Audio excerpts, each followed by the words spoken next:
نحمده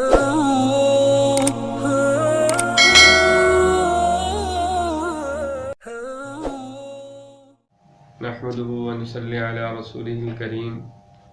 اما بعد فاعوذ بالله من الشيطان الرجيم بسم الله الرحمن الرحيم ويل لكل همزة لمزة الذي جمع مالا وعددا يحسب أن ماله أخلدا وقال الله تعالى في مقام آخر ما سلككم في سقر قالوا لم نك من المصلين ولم نك نطعم المسكين صدق الله العظيم اللهم صل على سيدنا محمد وعلى آل سيدنا محمد وبارك وسلم اللهم صل على سيدنا محمد وعلى آل سيدنا محمد وبارك وسلم۔ قرآن مجید کی آیت تلاوت کی ہے، اس کے اندر اللہ رب العزت ارشاد فرماتے ہیں ہلاکت ہے عیب چننے والے کے لیے اور عیب کا تانا دینے والے کے لیے۔ وَيْلٌ لِّكُلِّ هُمَزَةٍ لُمَزَةٍ الَّذِي جَمَعَ مَالًا وَعَدَّدَ، وہ جو اپنے مال کو جمع کرتا ہے اور گن گن کر رکھتا ہے۔ يَحْسَبُ أَنَّ مَالَهُ أَخْلَدَ، اور گمان کرتا ہے کہ بے شک اس کا مال اس کے پاس ہمیشہ رہے گا۔ ماہ رمضان گزر رہا ہے، رمضان المبارک کے اندر لوگ جو ہے وہ مال کی زکوٰۃ ادا کرتے ہیں، اور زکوٰۃ مسلمان کو ادا بھی کرنی چاہیے، کیونکہ یہ بھی اسلام کے بنیادی چیزوں میں سے ایک چیز ہے۔ حدیث پاک کے اندر آتا ہے، آپ علیہ الصلوۃ والسلام نے ارشاد فرمایا بنی الاسلام علی خمس، کہ اسلام کی بنیاد 5 چیزوں پر ہے۔ اس میں سے ایک شہادت اللہ الہ الا اللہ، کہ اللہ کے ایک ہونے کی گواہی دینا اور محمد صلی اللہ علیہ وسلم کے رسول ہونے کی گواہی دینا، اور دوسری چیز اقامت صلاۃ، اور تیسری چیز ایتاء الزکوٰۃ، یعنی زکوٰۃ کو ادا کرنا۔ انسان اقامت صلاۃ اور ایتاء الزکوٰۃ، اقامت صلاۃ انسان کے بدن کا عمل ہے اور ایتاء زکوٰۃ انسان کے مال کا عمل ہے۔ اب سوال یہ ہوتا ہے کہ انسان مال کی زکوٰۃ کیوں نکالے، مال کو راہ خدا کے اندر خرچ کیوں کرے؟ تو سب سے بڑا جواب تو یہ کہ مالک کائنات کا حکم ہے، اس ذات کا حکم ہے جس نے ہمیں جو ہے سوچنے کے لیے عقل دی، کمانے کے لیے ہاتھ دیے، چلنے کے لیے پاؤں دیے، جس ذات نے زمین کے اندر کاشتکار نے بیج ڈالا، اس بیج کو کومپل اور کومپل کو پودا اور پودے کو اوپر درخت بنایا، اس ذات نے جس نے زمین سے پانی کو نکالا، اس ذات کا جب حکم آ گیا کہ مال کو راہ خدا کے اندر خرچ کرو، تو ایک مسلمان پر لازم ہے کہ مال کو راہ خدا میں خرچ کرے۔ اگر وہ ذات حکم یہ دیتی کہ اپنے مال میں سے 2.5% اپنے پاس رکھو اور باقی اللہ کے راستے کے اندر خرچ کرو، تو مسلمان پر لازم تھا۔ لیکن اللہ رب العزت کی کرم نوازی اور اس کی رحمت ہے کہ اس نے 2.5% جو ہے وہ اپنے راستے میں خرچ کرنے کا حکم دیا، اور باقی مال کو اپنی ضروریات میں استعمال کرنے کا حکم دیا۔ تو زکوٰۃ اللہ رب العزت کا حکم ہے۔ سب سے بڑی بات یہ کہ یہ اللہ رب العزت کا حکم ہے، اور بندہ اپنے خالق کے حکم ماننے کے مجبور ہے، اور اس پر لازم ہے کہ وہ اپنے رب کا حکم مانے۔ اللہ رب العزت کے محبوب آقا مدنی صلی اللہ علیہ وسلم نے اس کو اسلام کی بنیاد قرار دیا۔ ایک حدیث ہے، حدیث جبرائیل، کتاب الایمان کے اندر آتی ہے کہ جبرائیل علیہ السلام انسانی روپ میں تشریف لائے، اور انہوں نے آپ علیہ السلام سے سوال کیے۔ تو ان سوالوں میں ایک سوال یہ بھی ہے کہ اسلام کیا ہے، اسلام کیا ہے، ایمان کیا ہے؟ تو اس میں آپ علیہ السلام نے جب اسلام کا بتلایا تو وہاں یہ بتلایا کہ نماز قائم کرنا، زکوٰۃ ادا کرنا۔ تو نماز قائم کرنا اور زکوٰۃ ادا کرنا یہ ہر مسلمان کے لیے لازمی چیز ہے۔ قرآن مجید کے اندر اللہ رب العزت نے زکوٰۃ کے فوائد بیان کیے کہ زکوٰۃ دینے کا فائدہ کیا ہے۔ جیسے اللہ نے حکم دے دیا نا، نماز قائم کرو، زکوٰۃ ادا کرو۔ اب زکوٰۃ دینے کا فائدہ کیا ہے؟ اللہ رب العزت نے ارشاد فرمایا یمحق اللہ الربا ویربی الصدقات،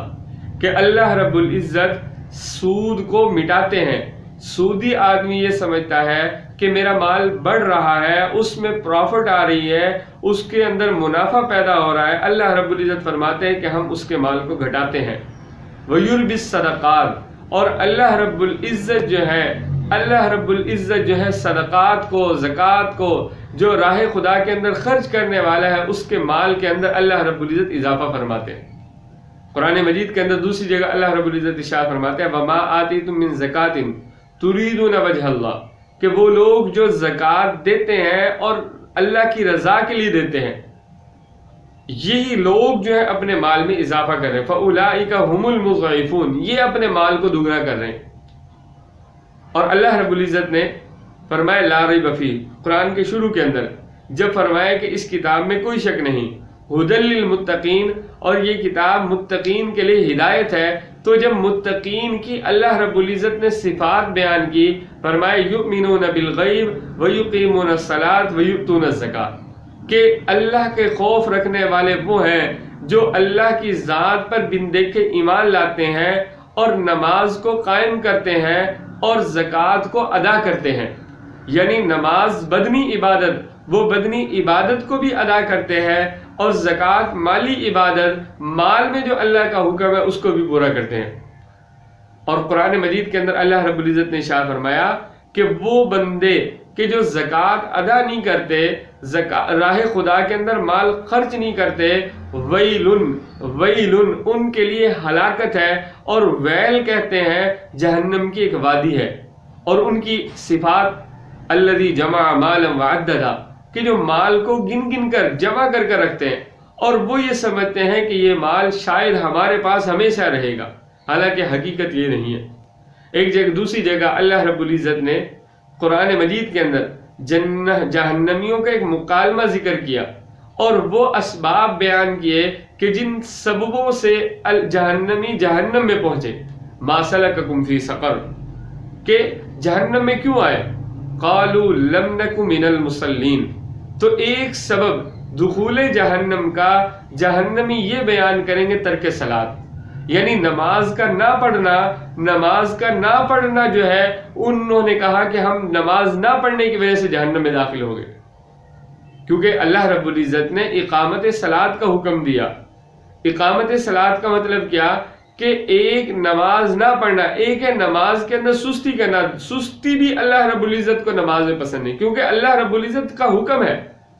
ایک حاکم کا اپنے محکومین کو، ایک خالق کا اپنے مخلوق کو حکم ہے۔ دوسری جگہ اللہ رب العزت ارشاد فرماتے ہیں، یہاں تو یہ فرمایا کہ نماز نہیں پڑھتے، دوسری جگہ فرمایا فویل للمصلین، کہ ہلاکت ہے نماز پڑھنے والوں کے لیے۔ بھئی نماز پڑھنے والوں کے لیے کیسے ہلاکت ہے؟ فرمایا الذین هم عن صلاتهم ساہون، کہ جو نمازوں کے اندر سستی کرتے ہیں۔ تو جس طرح اللہ رب العزت کو نماز نہ پڑھنا، ترک صلاۃ جو ہے وہ دخول جہنم کا سبب بنتا ہے، اسی طرح نماز میں سستی کرنا بھی اللہ رب العزت کو پسند نہیں۔ تو پہلا سبب جہنمی نے یہ بیان کیا دخول نار کا، جہنم میں داخل ہونے کا، لم نک من المصلین، کہ ہم نماز نہیں پڑھتے تھے۔ دوسرا حکم ولم نک نطعم المسکین، کہ ہم راہ خدا کے اندر خرچ نہیں کرتے تھے، راہ خدا کے اندر نطعم المسکین، کہ مساکین کو، محتاجوں کو، غرباء کو، فقراء کو ہم کھانا نہیں کھلاتے تھے۔ اور فویل للمصلین الذین هم عن صلاتهم ساہون الذین هم یراؤون ویمنعون الماعون، ان لوگوں کے لیے یہاں اللہ رب العزت نے فرمایا کہ وہ لوگ جو اتنے بخیل ہیں، زکوٰۃ صدقات دینا تو دور کی بات ہے، بلکہ وہ لوگ جو پڑوسی کو اظہار ہمدردی میں دے دیتا ہے اور اظہار تشکر کے اندر ویسے ہی آپس میں ایک دوسرے کی چیزیں استعمال کر لیتے ہیں، یہ لوگ وہ بھی نہیں دیتے۔ جو بندہ اتنا بخیل ہو جاتا ہے، اللہ نے فرمایا ویل للمصلین، اس کے لیے جو ہے وہ ہلاکت ہے، اس کے لیے جہنم کی ایک وادی ہے۔ تو اللہ رب العزت نے قرآن مجید کے اندر جہنمیوں کے دخول کا دوسرا سبب یہ بیان کیا وَلَمْ نَكُ نُطْعِمُ الْمِسْكِينَ، کہ وہ راہ خدا کے اندر خرچ نہیں کرتے، فقراء اور مساکین کو نہیں کھلاتے۔ تو زکوٰۃ اسلام کی بنیاد ہے۔ قرآن مجید کے اندر اللہ رب العزت نے اس کے فوائد بیان کیے، اور نہ دینے والوں کو اللہ رب العزت نے وعیدیں اور عذاب کی باتیں بتلائی ہیں۔ قرآن مجید کے اندر اللہ رب العزت ارشاد فرماتے ہیں والذین یکنزون الذهب والفضة ولا ينفقونها في سبیل اللہ فبشرهم بعذاب علیم، کہ وہ لوگ جو خزانہ کو سمیٹ کر رکھتے ہیں اور اس کو راہ خدا میں خرچ نہیں کرتے، فبشرهم بعذاب علیم، آپ ان کو دردناک عذاب کی خوشخبری سنا دیں۔ اور وہ لوگ پھر آگے اللہ رب العزت نے مزید کہ وہ لوگ جو غریب کو دیکھ کر، مسکین کو دیکھ کر، یتیم کو دیکھ کر، بیواؤں کو دیکھ کر، محتاجوں کو دیکھ کر اپنے ماتھے کے اوپر شکن ڈالتے ہیں، اپنے ماتھے کے اوپر بل ڈال لیتے ہیں، اور وہ لوگ جو آنے والے محتاج کو دیکھ کر پیٹ پھیر لیتے ہیں، کمر پھیر لیتے ہیں، اللہ رب العزت نے ارشاد فرمایا یوم یحمى علیہا فی نار جہنم فتکوی بہا جباہہم وجنوبہم وظہورہم، کہ اللہ رب العزت کل قیامت ان کی پیشانیوں کو جہنم کی آگ سے سیکیں گے، ان کی پیٹھوں کو سیکیں گے، ان کی پشتوں کو سیکیں گے، کہ ھذا ما کنزتم لانفسکم، یہ وہ خزانہ ہے جو تم سمجھتے تھے کہ ہمارے لیے ہے۔ تو مال اللہ رب العزت کو، اور مال اللہ رب العزت کی نعمت ہے، اس میں کوئی وہ دو بات نہیں کہ مال جو ہے بری چیز ہے۔ مال اچھی چیز ہے جب اس مال کے اندر اللہ رب العزت کے حقوق ادا کیے جائیں۔ حدیث پاک کے اندر اللہ رب العزت کا لاڈلا نبی آقا مدنی صلی اللہ علیہ وسلم فرماتے ہیں بئس الفقر ان یکاد کفرا، بئس الفقر ان یکاد کفرا، کہ بدترین فقر یہ ہے، بدترین جو ہے غربت یہ ہے کہ آدمی کو کفر تک لے جائے۔ ایک بندے کے پاس کھانے کے لیے نہیں، پینے کے لیے نہیں، اور اس کو کوئی لالچ دیتا ہے کہ آپ اس ایمان چھوڑ دیں، آپ اسلام چھوڑ دیں، اب یہ سب سے بدترین کفر ہے، بدترین فسق ہے۔ ایک روایت کے اندر آتا ہے، ابو ہریرہ رضی اللہ تعالیٰ عنہ راوی ہیں کہ بنی اسرائیل کے اندر ایک آدمی تھا، اس نے کہا کہ میں صدقہ کروں گا ضرور بھی ضرور۔ اب اس نے رات کو صدقہ لے کر نکلا، تو ہوا یہ فوضع علی ید سارق، کہ اس نے وہ صدقہ جو ہے ایک چور کے ہاتھ پر رکھ دیا۔ صبح جب ہوئی شہر کے اندر گونج تھی کہ رات کوئی بندہ چور کو صدقہ دے گیا، تو اس کو جب پتہ چلا، اس نے اللہ کا شکر ادا کیا، یا اللہ اگرچہ غیر مصرف میں، یعنی میرا جو صدقہ ہے وہ مصرف میں نہیں پہنچا، لیکن میرا مال تو نے اپنے رستے میں قبول کیا، اگر مصرف پر نہیں لگا تو اللہ کا شکر ادا کیا، اللہ کی حمد کی۔ اب دوسرے دن پھر اس نے قسم اٹھائی کہ میں رات کو جو ہے اللہ کے رستے کے اندر خرچ کروں گا۔ اگلے دن کیا ہوا، فوضع علی زانیۃ، کہ وہ زانی علی یدی زانیۃ، کہ اس نے وہ صدقہ جو ہے ایک زانیہ کے ہاتھ پر رکھ دیا۔ صبح جب ہوئی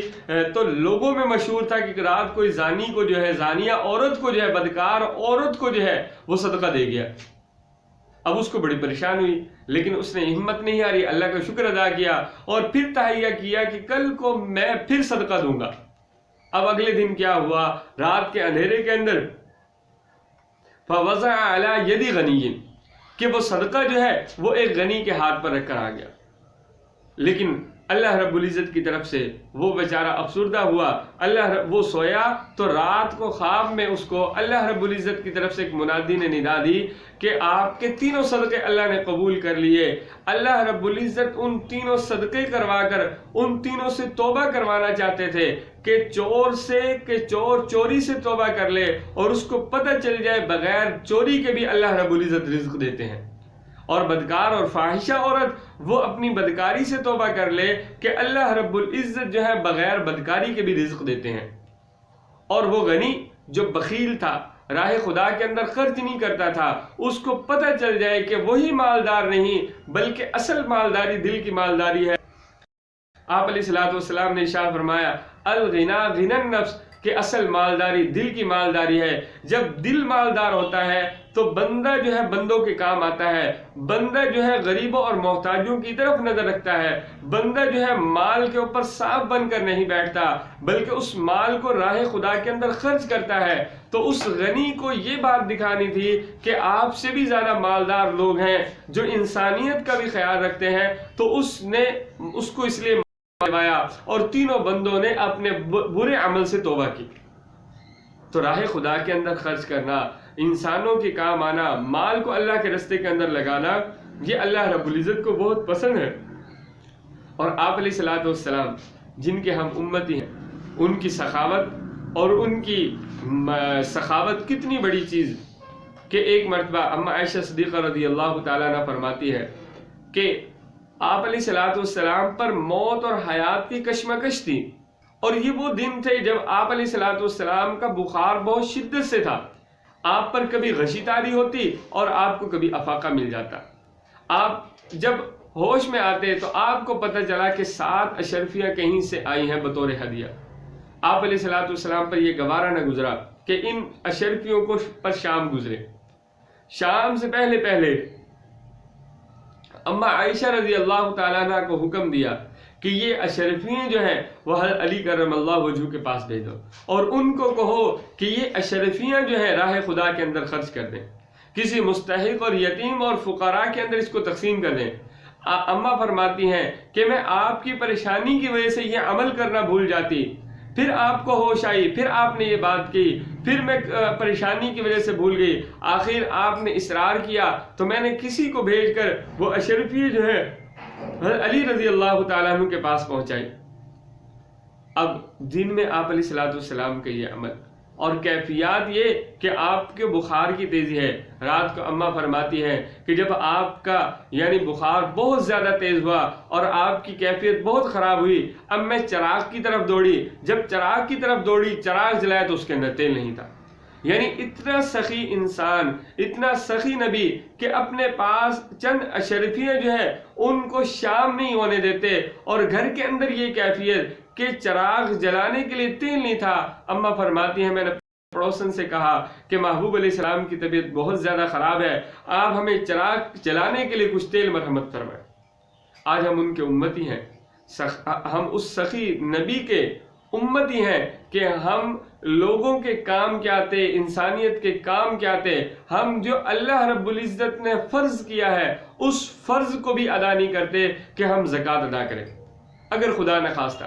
ہم زکوٰۃ ادا بھی کرتے ہیں تو زکوٰۃ ادا کرنے کے بعد ہم لوگوں کو اگر ہم نے جس کو زکوٰۃ دی ہے اس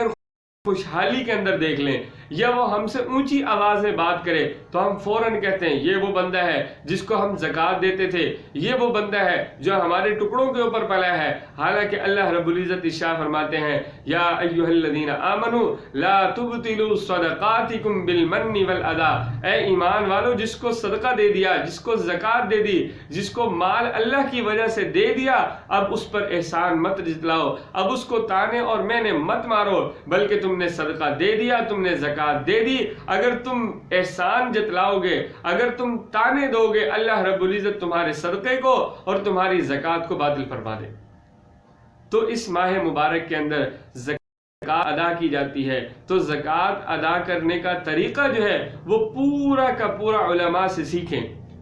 اب بعض لوگ زکوٰۃ دیتے بغیر حساب کے، نہیں، بلکہ حدیث پاک کے اندر ہے اگر 1 روپیہ زکوٰۃ کا بھی اس مال کے ساتھ رہا جو مال آپ اپنے استعمال کے اندر لے رہے ہیں تو وہ مال خراب ہو جائے گا، کیونکہ زکوٰۃ کا پیسہ جس کے اوپر زکوٰۃ فرض ہے اس کے لیے استعمال کرنا جائز ہی نہیں۔ تو بالکل حساب کتاب کر کر پورا جو اللہ رب العزت کا مال کے اندر حق ہے اس مال کو اللہ کے راستے کے اندر خرچ کیا جائے، اور جس کو دیا جائے اس پر کوئی احسان نہیں، کیونکہ اس پر کیا احسان ہونا ہے؟ آپ نے اپنا فریضہ ادا کیا، کوئی نماز پڑھ کر کسی پر کیا احسان کرتا ہے، کوئی حج کر کسی پر کیا احسان کرتا ہے، کوئی روزہ رکھ کر کسی پر کیا احسان کرتا ہے۔ جیسے وہ عبادت، یہ بھی ایک عبادت ہے، جب عبادت کی تو عبادت کر کے بندہ اپنی بخشش کا سبب بناتا ہے، نہ یہ کہ دوسرے پر کوئی احسان کرتا ہے۔ تو ہمیں چاہیے زکوٰۃ پوری ادا کریں، پوری مصرف کے اوپر ادا کریں، اور ادا کرنے کے بعد اللہ کے راستے کے لیے، اللہ کی رضا کے لیے بھول جائیں۔ اللہ رب العزت اس طرح کے بندوں کو پسند فرماتے ہیں۔ حدیث پاک کے اندر آتا ہے کل قیامت کے دن اللہ کے عرش کے سائے میں وہ لوگ ہوں گے کہ جو دائیں ہاتھ سے مال دیتے تھے اور بائیں ہاتھ کو پتہ بھی نہیں چلتا تھا۔